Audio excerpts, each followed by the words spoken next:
Now that we've explored the first dimension, the line, let's take the next step into the second dimension. What happens when we connect multiple lines? Suddenly, we enter the world of planes. But what is a plane? A plane is essentially a flat surface created by multiple intersecting lines.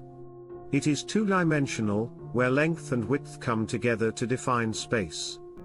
At this point, we begin to realize something powerful: planes are the building blocks of our universe. They govern the formation of shapes and structures. But, like the line, the plane is just another abstraction. What is truly significant is the interaction between these planes and the dimensions they open up. Imagine planes as sheets that extend in all directions. They interact with one another, forming angles and creating intersections. At every intersection, new relationships form. It is through these interactions that we move beyond linearity and into the expansive world of the second dimension. Two intersecting planes create new dimensions of understanding. Whether it's the way a square forms from four lines, or the way the shape changes when you add depth, these planes begin to structure everything in the world around us. From geometry to the material world, these interactions shape what we experience. As we move further into our exploration, we see that planes don't exist in isolation.